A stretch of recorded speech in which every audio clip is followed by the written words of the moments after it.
uh,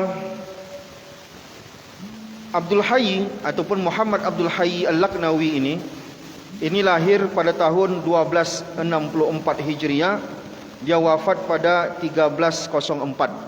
Berarti dari segi usia, beliau ini hanya berusia 39 sampai 40 tahun saja. Maka kalau dicocokkan usianya yang 39 dengan karyanya, banyak orang mengatakan ini mustahil ini. Tapi ulama-ulama yang umurnya tidak mencukupi karyanya itu banyak. Imam Qurtubi, Imam Nawawi, itu enggak masuk akal sama kita karyanya yang begitu banyak dengan usianya itu.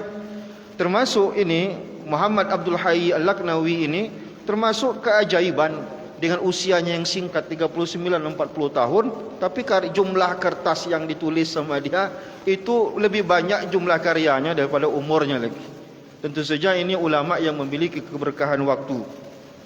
Dia lakop pertamanya dia disebut dengan Al-Laknawi. Laknawi ini satu kota di Indonesia namanya Lucknow. Lucknow. Saya menyebutnya pun kurang pas juga, mungkin Lucknow atau apa gitu. Tulisan bahasa Inggrisnya seperti luck, beruntung, L-U-C-K-A, now, sekarang itu Lucknow gitu. Tapi cara mengejanya kan bahasa Indonesia kita tidak tahu. Dia lahir nama daerahnya Banda.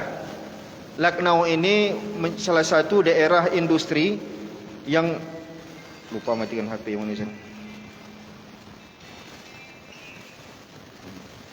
Daerah industri yang hari ini populer. Di sini umat Islam ada sekitar 26%. Jadi dalam jumlah umat Islam 26% itu, tapi banyak menghasilkan ulama-ulama. Selebihnya nanti ada yang Hindu, ada yang Kristen. 71%-nya di daerah Lucknow ini adalah Hindu. Islam cuma 26% saja. Tapi meskipun 26%, kalau kita lihat nanti di Google ulama-ulama dari Lucknow, kita akan menemukan ternyata banyak nama-nama ulama besar di daerah Lucknow. Yang ujung namanya nanti Al-Laknawi. Al-Laknawi nanti itu dinisbatkan ke daerah Lucknow ini. Jadi ini adalah orang India. Kemudian lakopnya juga Al-Ansari. Al-Ansari ini adalah nisbat ke kota orang Ansor. Karena atuk-atuknya ini, keturunannya sampai ke atas, itu sampai nasabnya kepada Abu Ayyub Al-Ansari. Abu Ayyub Al-Ansari ini populer karena Nabi ketika hijrah dari kota Mekah ke Madinah, itu singgah ke rumah Abu Ayyub Al-Ansari, dan kisahnya populer. Rasulullah diajak oleh Abu Ayyub Al-Ansari tinggal di rumah Rasulullah sebagai tamu sementara. Rumah Abu Ayyub Al-Ansari 2 tingkat. Kata Abu Ayyub Al-Ansari, ya Rasulullah, engkau di lantai 2, kami sama keluarga lantai bawah. Kata Rasulullah, enggak, biar saya yang di bawah, karena tamu-tamu nanti banyak, biar saya di bawah. Maka karena Rasulullah bilang begitu, Abu Ayyub Al-Ansari ini oke, kami di atas. Tapi semalaman Abu Ayyub Al-Ansari tidak tidur. Gak enak hati Rasulullah di bawah, dia di atas. Semalaman tidak tidur sama istrinya. Besok paginya dia sampaikan, ya Rasulullah, tidak tidur mata kami ya Rasulullah. Gak enak hati kami. Akhirnya melihat ini Rasulullah kasihan, akhirnya Rasulullah pindah ke lantai 2. Inilah. Nah, Abu Ayyub Al-Ansari ini adalah datuk nenek moyangnya.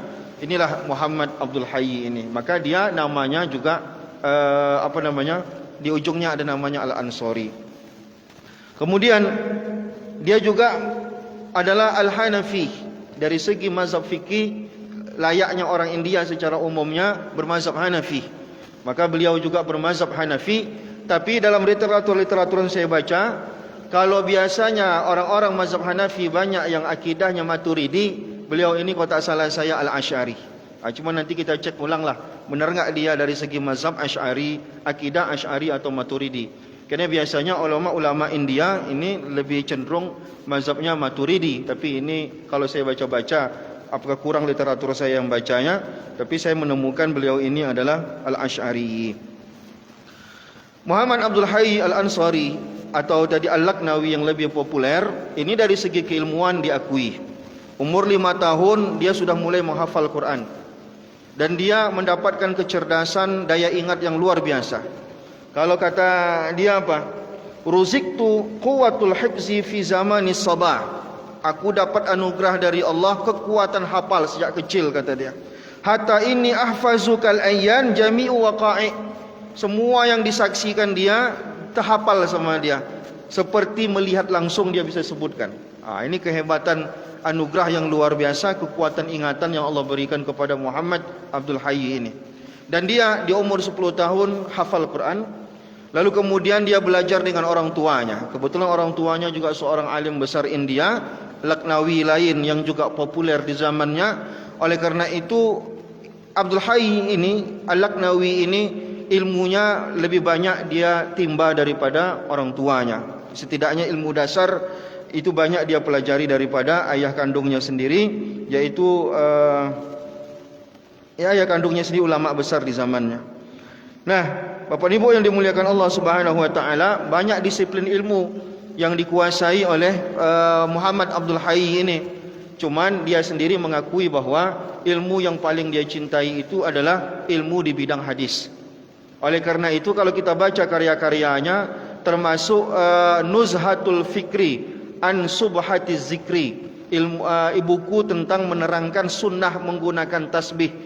Tadi itu juga kita lihat semua isi-isinya adalah hadis.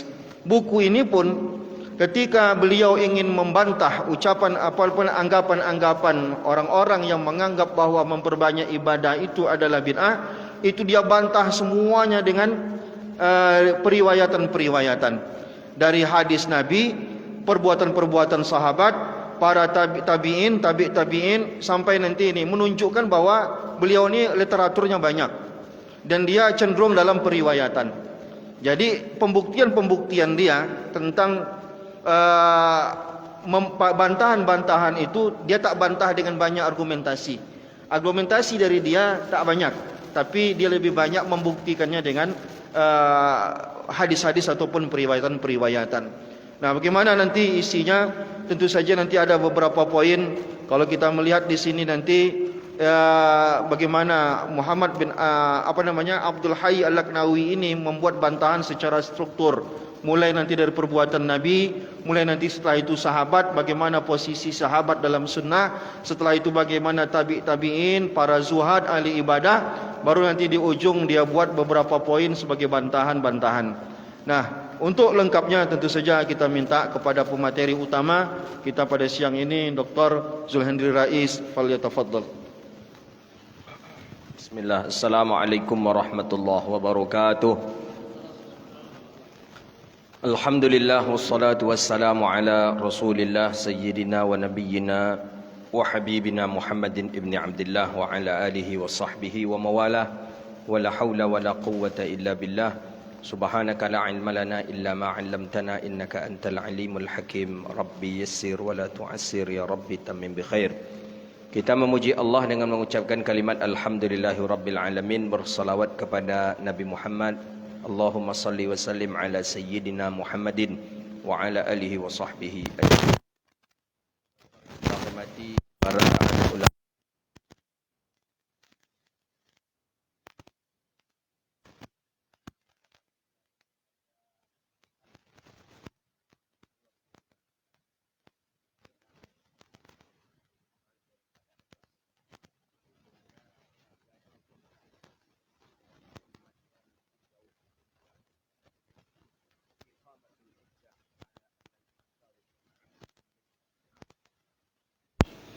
Ini nampak dari segi judul, beliau ini termasuk orang yang berhujjah memakai pendapat-pendapat yang kuat.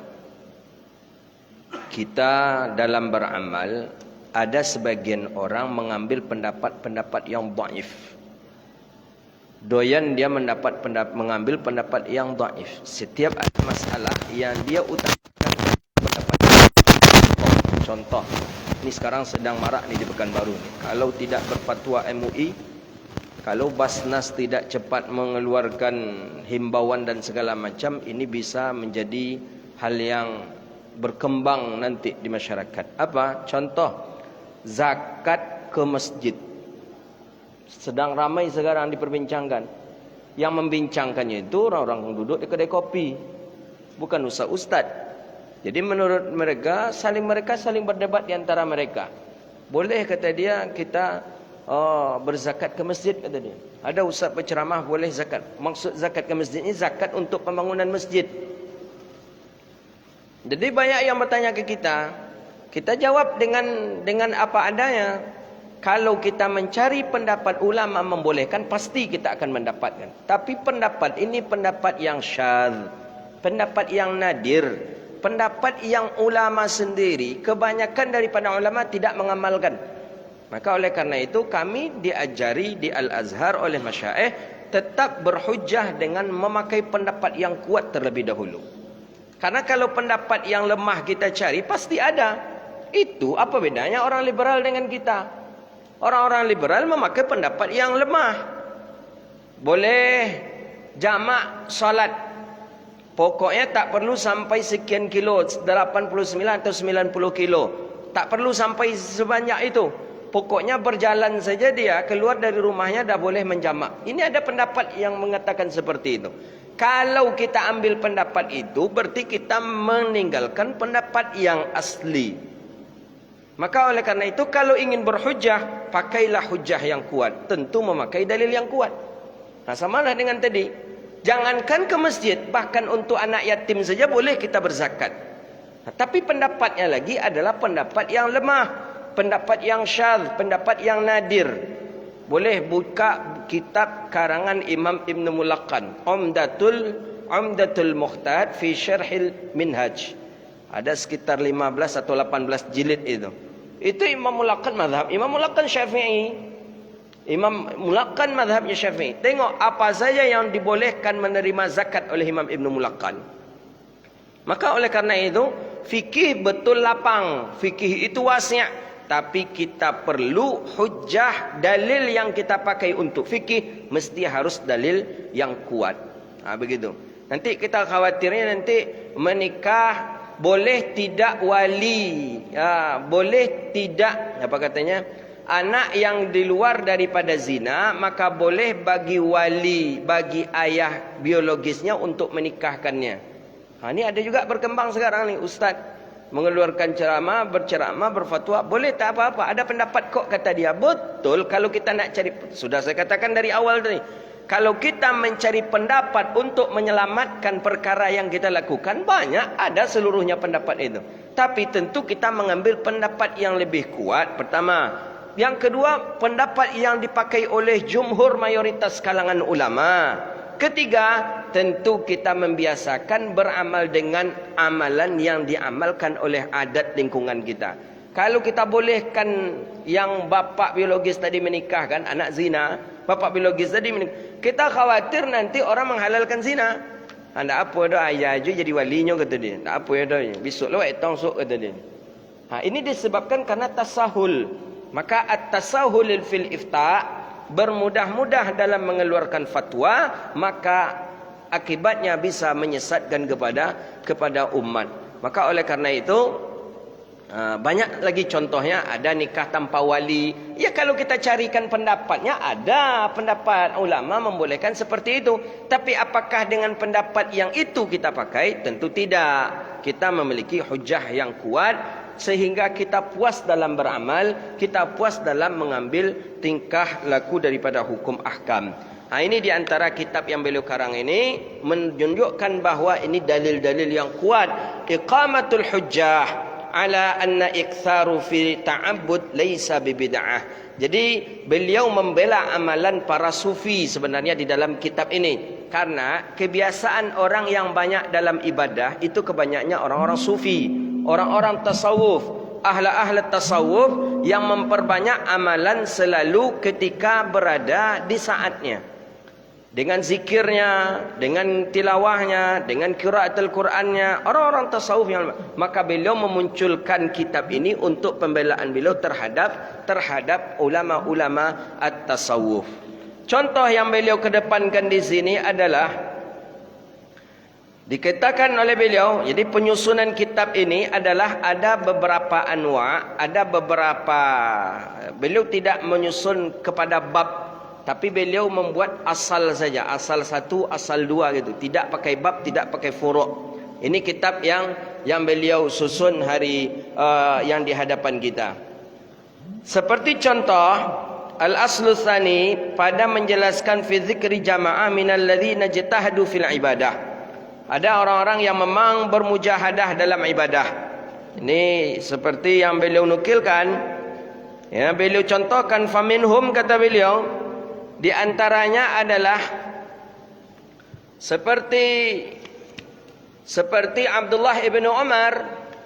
Kata Imam Abu Nuaim Al-Asfahani dalam kitab Hilyatul Awliya fi Tabaqatil Asfiya. Ini kitabnya hadis, tapi cara mensyarahkan hadisnya menurut ahli tasawuf. Jadi hadis menurut kalangan sufi dalam tasawuf ada kitab namanya Hilyatul Awliya fi Tabaqatil Asfiya. Begitu nih. Assalamualaikum. Halo.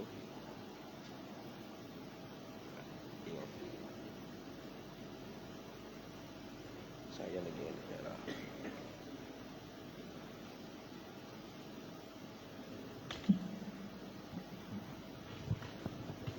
Jadi seperti yang katakan oleh Imam Abu Nuaim di dalam kitab Hilyatul Awliya fi Tabaqatil Asfiya. Ini orang-orang yang berkecimpung dalam dunia tasawuf. Biar kita memiliki hujjah, bagus kita memiliki kitab ini, Hilyatul Awliya fi Tabaqatil Asfiya. Kalau dah kitab, kalau cetakan Darul Kutub Ilmiah, kalau tak salah ada 15 jilid itu. Apa kata beliau? Haddatsana Sulaiman, haddatsana Abu Yazid, haddatsana Asad ibn Musa, haddatsana Walid ibn Muslim, haddatsana Ibnu Jabir, haddatsani Sulaiman ibn Musa an Nafi' anna Ibn Umar kana yuhyi al-laila as-salah thumma yaqul ya Nafi' asharna fayaqulu la fayu'awadu as-salah thumma yaqul ya Nafi' asharna yaqulu na'am fayaqudu yastaghfirullah wa yad'u ila as-subhi. Orang-orang dulu di zaman Sayyidina Umar bin Khattab, mereka malam itu menghabiskan dengan ibadah. Setelah selesai salat dia tanya, sudah masukkah waktu kita sahur? Belum. Dia tambah ibadah lagi, ibadah. Sudah masuk waktu sahur? Belum. Tambah lagi ibadah. Sudah masuk waktu sahur? Sudah. Dan beliau duduk dan beliau beristighfar dan beliau berdoa sampai waktu subuh masuk. Jadi begitulah kecintaan beliau dengan ibadah. Tidak menghabiskan waktu untuk perkara yang kadang perkara itu menurut beliau tidak manfaat, menurut kita manfaat. Apa contohnya makan sahur? Kita lama makan sahur kita, Pak. Lama luar biasa. Bangun dari jam 3.30. Itu makan sahur itu. Sampai nanti waktu subuh. Baru selesai. Di situ makan sahur, di situ mencerah, di situ bercerita, di situ merokok. Habislah waktu 1,5 jam. Padahal seafdal-afdalnya waktu sahur itu dalam Bahjatun Nufus Mukhtasar Sahih Bukhari 50 ayat. Ukurannya 50 ayat saja. Ukuran 50 ayat itu mungkin kita kondisikan dengan waktu kita hari ini mungkin 20 menit menjelang waktu subuh masuk. Itulah waktu sahur paling afdal. Jadi sebelum itu masih waktu munajat, waktu bermuamalah dengan Allah, bercengkrama dengan Allah. Tapi kebanyakan kita, waktu yang kita mesti ibadah itu sudah dipakai dengan waktu yang sia-sia. Kemudian beliau sebutkan lagi, banyak beliau contohkan di sini amalan daripada amalan para salafus saleh. Seperti contoh Tamim ibn Aus, kana Tamim yaqtatimul Qur'ana fi raka'ah wa rubbama raddada al-ayatan wahidah kulluha hatta sabah. Jadi sampai waktu subuh, supaya jangan terlalu cepat kali khatam waktu subuh, beliau ulang-ulanglah ayat-ayat yang sudah beliau baca kembali. Banyak ini disebutkan ini. Sampai disebutkan oleh Imam At-Tirmizi, abwabud du'a, dalam abwabud du'a, dalam bab doa. An Maslamah bin Amrin qala, an Salamah bin Amru qala kana Umair ibn al-Hani yusalli kulla yawm 1000 raka'ah.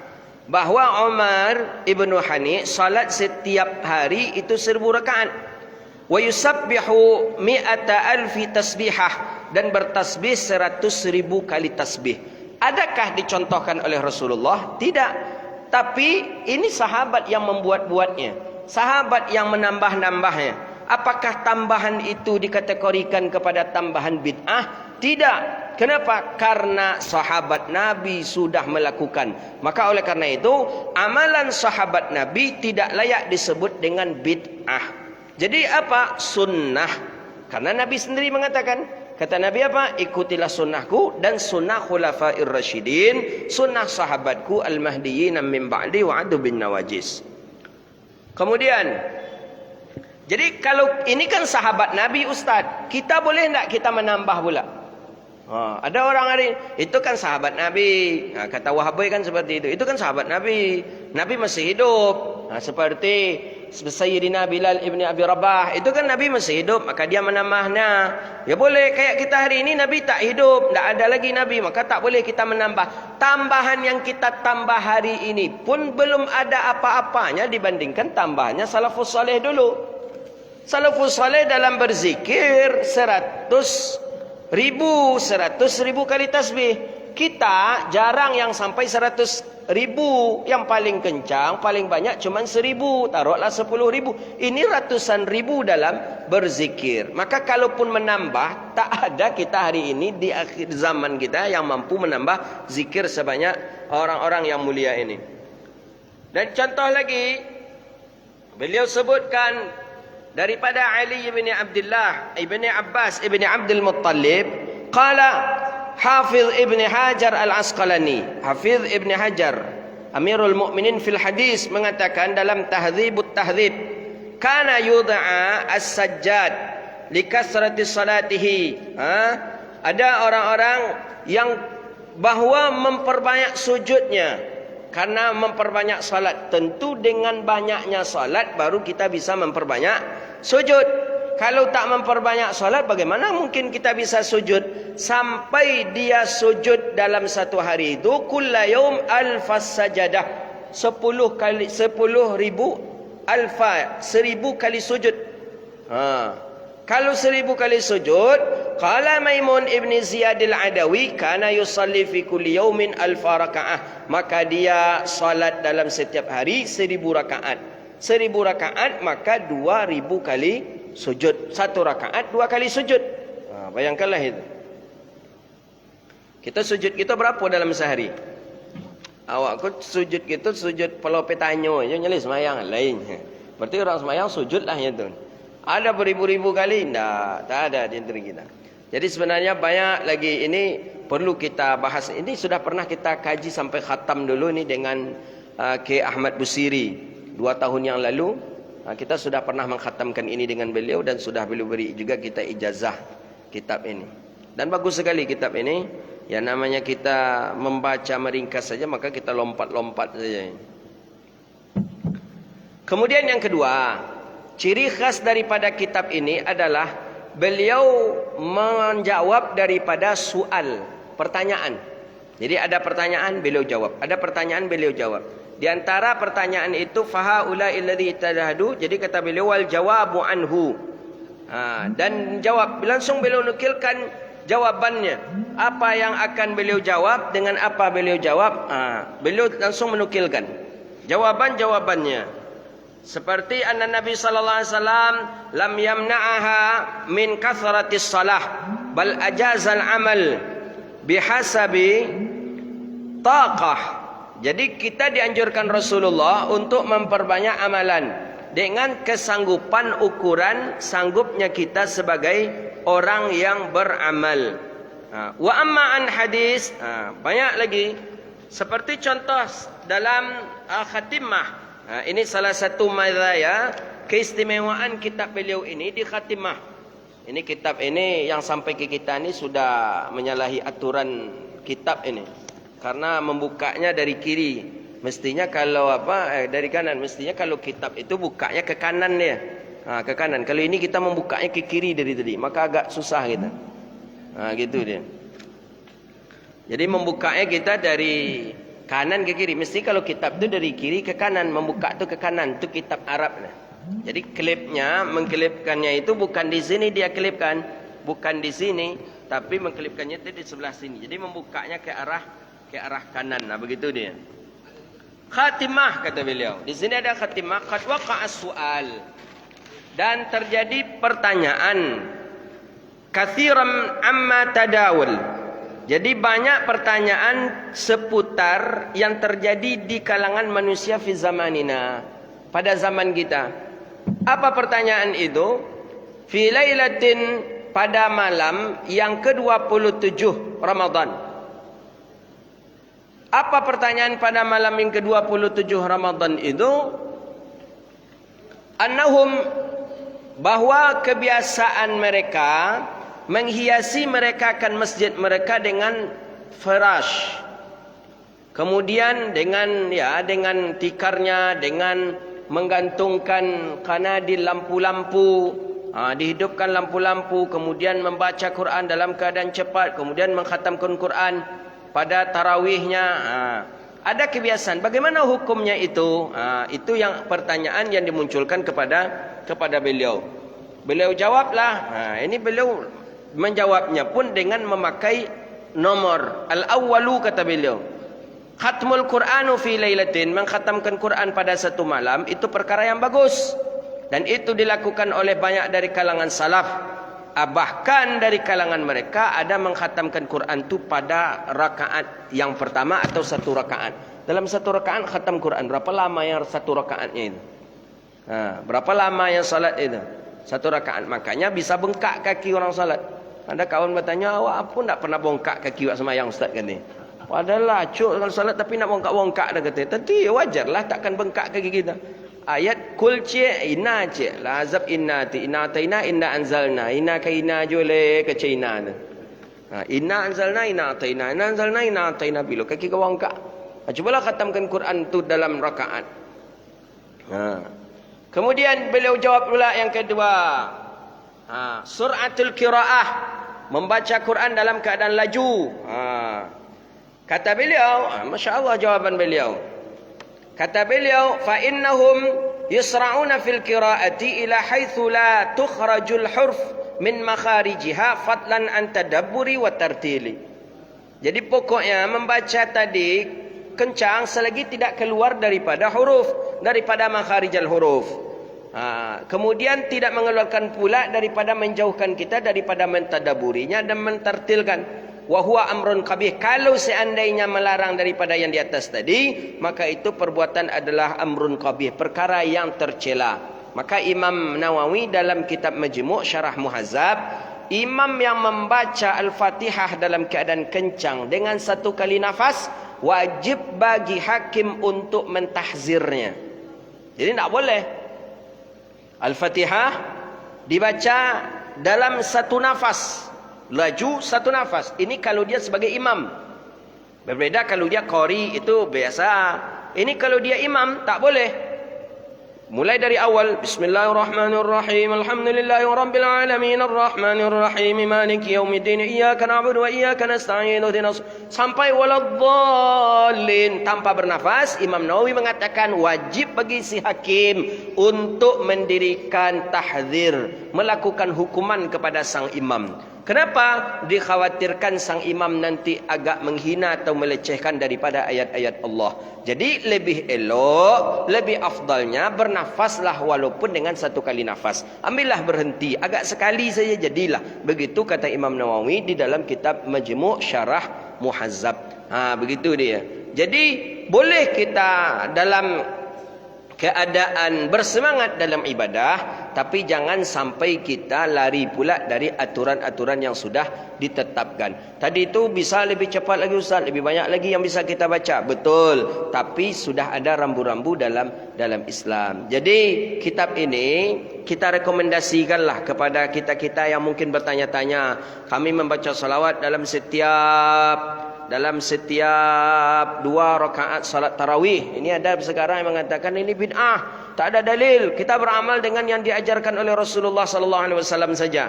Nabi salat tarawih tak ada Nabi lakukan di rumah, di masjid secara berjamaah. Bagaimana mungkin Ustaz fulan yang doktor tadi itu tahu Nabi salat tarawihnya tidak memakai salawat?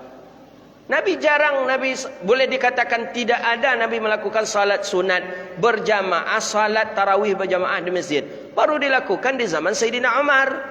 Lebih elok lagi minum teh, ngopi, itu lebih parah lagi bid'ahnya. Kalau salawat masih ada dalil, kita dapat pahala. Innallaha wa malaikatahu yusalluna 'alan nabi Ya ayyuhalladzina amanu sallu alaihi wasallimu taslima. Jelas dalilnya itu sallu alaihi wasallim. Dalilnya kapan saja kita dianjurkan bersalawat. Kalau ke Arab kita menawar barang, menawar harga barang kita. Ada kam ya ustaz, ya syekh, ya fandem kata kita. Ini berapa? Khalas 50 rial, 50 rial. Kita tawar. Kita kan biasa menawar barang. Orang kita biasa menawar barang. Sampai ke Mekah pun masih menawar barang. Khalas, khalima'ak arba'in kata dia. 40 rial, udah 40 rial aja lah. Apa jawaban orang Arab? Sallu ala Muhammad kata dia. Itu tanda marah dia tu. Pergi aja lah dari situ lagi. Sallu ala Muhammad kata dia. Selawat ke Nabi kata dia. Allahumma salli alaihi. Pergi aja lagi. Kalau nak kena tampar pun kau sudah ada. Itu dianjurkan kita untuk memperbanyak salawat. Jadi kata Ustaz Fulan lebih bagus kita santai saja minum teh, minum kopi tanpa pakai salawat la ilaha illallah. Nampaknya orang ni benci betul untuk orang membaca salawat. Padahal berapa indahnya itu. Setiap 2 rakaat salat, subhanal malikil ma'bud, subhanal malikil mawjud. Bertasbih pun mereka katakan bid'ah. Kan parah kali ni orang ini. Subhanal malikil hayyil ladzi la yanamu wa la yamutu wa la yafutu abada. Subbuhul qudus rabbuna wa rabbul malaikati war ruh. Subhanallah walhamdulillah wa la ilaha illallah wallahu akbar. Wa la haula wa la quwwata illa billahil aliyil azim. Allahumma salli ala Sayyidina Muhammad. Allahumma salli wa sallim alaih. Kalau memang mereka mengatakan diri mereka yang terbanyak, boleh jalan-jalanlah mereka ke masjid-masjid yang ada di Pekanbaru. Tak usah Riau lagi, Pekanbaru saja. Tengok masjid-masjid di Pekanbaru, pasti pakai solawat. Jadi bagaimana, siapa sebenarnya yang kita dianjurkan oleh Nabi? Peganglah, ikutilah sawadul a'zam. Siapa daripada sawadul a'zam? Orang yang banyak mengamalkan Islam. Jadi kalangan mereka ni orang-orang yang sedikit saja. Mereka pula mengklaim diri mereka benar. Kau orang mabuk nak mungkin macam itu. Maka oleh karena itu, salawat jelas ada dalilnya. Minum kopi, minum teh mana? Ada pula dalil. Kalau nak dicarikan dalil, iya. Tapi apakah tepat waktunya di antara 2 rakaat salat tadi? Terlampau lengah kita dalam ibadah. Bagus kita dalam mujahadah ibadah, kita serahkan betul-betul niat kita, harapan kita kepada Allah Rabbun Jalla Jalaluh. Jadi itulah yang bisa kita bahas pada kali ini. InsyaAllah kepada moderator kita persilahkan kembali. Demikian. Jazakallah khair. Intinya kitab ini menjawab atau membantah orang-orang yang terlalu mudah untuk membid'ahkan sesuatu, ya. Terutama beliau ini kan mazhabnya Hanafi Asy'ari. Tentu saja beliau sepakat tentang pembagian-pembagian bid'ah yang kita kenal itu. Dan kemudian kalau kita lihat memang wajar beliau ini berkomentar demikian, karena memang orang-orang yang gatal membid'ahkan ini ada gitu. Tiba-tiba viral video tak boleh kita ini menghimpun donasi untuk berbuka puasa. Ini kan melawak sebenarnya. Tiba-tiba keluar nanti meme mudik hari lebaran itu bid'ah kata, karena Nabi tak pernah mencontohkannya. Tapi orang yang pertama membuat macet dia lah, ya. Jadi sebenarnya ini kan orang yang kegatalan lah kalau kita bilang. Jadi kemudian di sisi lain, ya, mujahadah dalam ibadah yang dijelaskan oleh Abdul Hayy Al-Laknawi ini menunjukkan bahwa ada ibadah-ibadah yang secara teknis itu memang diatur oleh agama yang tak bisa lagi diotak-atik. Ya, misalkan kita solat, masa teknisnya kita otak-atik lagi waktunya segala macam. Lalu ada ibadah yang fleksibel dalam teknis pelaksanaannya, jumlahnya, waktunya. Termasuk yang dijelaskan oleh Ustaz Zul tadi, masalah selawat antara 2 solat tarawih. Itu kan teknis. Yang bagi kita mau baca Quran, mau selawatan, di zaman sahabat ada yang tawaf dan segala macam. Itu teknis kita. Mau kita isi dengan apa saja bisa gitu. Jadi ibadah-ibadah yang fleksibel ini, itu gimana teknisnya, itu terserah kita. Mau jumlahnya berapa? Ada ulama yang ahli ibadah itu zikirnya 40.000 satu hari, ada yang 80.000, ada yang 120.000. Bahkan mereka menetapkan sendiri target zikir-zikir mereka. Bukan hanya sahabat, ya, bukan hanya ini, juga ahli-ahli ibadah demikian. Jadi seakan-akan beliau pengen membantah orang-orang yang mungkin terlalu, kalau orang Medan bilang terlalu cetek cara berpikirnya. terlalu dangkal cara berpikirnya dalam beribadah ini, sehingga sempit sekali dalam beribadah pun. Maka Rasulullah lihat anaknya Zainab di rumahnya ada seperti jemuran. Rasulullah bertanya, ini untuk apa? Zainab kalau capek solat dia bergantung ke tali itu. Apa jawaban Rasulullah? Rasulullah tidak marah. Rasulullah cuma bilang, innallaha la yamillu hatta tamillu. Allah tak pernah bosan mencatat pahala kalian ibadah. Buatlah sebanyak-banyaknya. Cuman kata Rasulullah, nanti khawatirnya malah kalian yang bosan. Kan tak ada larangan di situ. Buatlah, tapi dengan catatan istiqomah jauh lebih baik. Banyak tapi membuat kalian bosan, tidak usah kerjakan. Tapi banyak ulama-ulama yang tak pernah bosan dalam ibadah. Tamim Ad-Dari malah dia 1 rakaat tahajudnya mampu mengkhatamkan Al-Quran. Nah, Umar bin Khattab tak pernah tidur malam, tak pernah tidur siang hari, sepanjang malam dia sholat tahajud, tak ada bosan. Berarti Rasulullah tak melarang karena memang itu haram. Rasulullah cuma mencegah supaya jangan terjadi kebosanan. Jadi intinya, apa yang kurang dari kitab ini, setiap hujahnya itu dibekali dengan periwayatan yang sahih. Karena beliau adalah ahli hadis. Maka kita lihat guru-guru kita mewajibkan dirinya berzikir sekian hari, sekian kali dalam satu hari. Tidak ada masalah. Kecuali dia misalkan apa? Ibadah-ibadah yang teknis yang sudah baku dalam agama itu dipreteli. Itu baru tak boleh.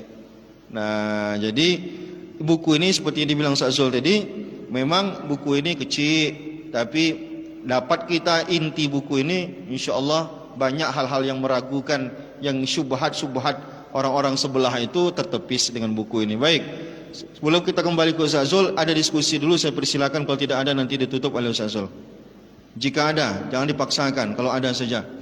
Ini puasa ini tak boleh paksa-paksa. Ini silakan ada. Kalau ada saja. Ini alam gaib lebih banyak nonton daripada alam zahir ini. Kalau di alam gaib ini bisa sampai ribuan nanti yang nonton ini. Lebih banyak makhluk gaib sekarang ya. Orang belajar pun kepada yang gaib sekarang banyak. Ya, wali, tak ada. Semenjak wali apa ni lah, wali nabati, wali gaus ini. Nah, kalau tak ada silakan Ustaz Zul closing. Sekalian doa. Bismillah, alhamdulillah, salatu wassalamu ala rasulillah wa ala alihi wa sahbihi wa mawala. Intinya setiap amalan yang kita amalkan itu ada dalilnya. Setiap amalan yang kita lakukan itu ada dalil. Orang tua-tua kita dahulu lebih dahulu mengajinya daripada kita. Lebih dahulu mereka menimba ilmu daripada kita. Bukan mereka tak ke Timur Tengah, bahkan mereka belasan tahun berada di Mekah. Belasan tahun mereka ke Madinah, dengan bahkan menjadi mufti dan imam besar di Mekah. Pulang mereka orang beliau-beliau yang mulia inilah yang membawa pemahaman-pemahaman, dan pemahaman itu yang sudah kita amalkan di negeri kita hari ini. Tiba pulang teman-teman yang LCMA, yang doktor dari Timur Tengah, membatalkan amalan orang yang sudah lebih dahulu mengaji dari Timur Tengah dibandingkan dia. Ini suatu perkara yang tidak elok dan takkan mungkin. Pertanyaan mungkin saja, pasti. Dan pasti secara pasti kita-kita yang baru-baru belajar inilah yang banyak kesalahannya. Dulu orang-orang dulu belajar tidak banyak begitu godaannya. Tidak banyak. Maka mereka menggali dengan sumber yang berdekatan masanya dengan masa Rasulullah sallallahu alaihi wasallam. Zamannya, generasinya berdekatan dengan generasi orang-orang terhebat. Kita hari ini sudah berada di generasi orang-orang fitnah. Fitnahnya berdusta dianggap itu suatu kejujuran, jujur dianggap itu suatu kedustaan. Maka oleh karena itu, istiqamahlah kita beramal dengan amalan kita Ahlus Sunnah wal Jamaah. Jangan bergoyang sedikit pun dan jangan ragu sedikit pun. Tegakkan amalan kita, insya-Allah Allah pun akan selalu membersamai kita. Itulah kajian kita. Terima kasih. Mohon maaf. Subhanakallahumma wa bihamdika asyhadu an la ilaha illa anta astaghfiruka wa atubu ilaik. Rabbana atina fid dunya hasanah wa fil akhirati hasanah wa qina adzabannar. Wa sallallahu ala sayidina Muhammadin wa ala alihi wa sahbihi ajma'in. Walhamdulillahi rabbil alamin. Assalamualaikum warahmatullahi wabarakatuh. Jazakallah khair.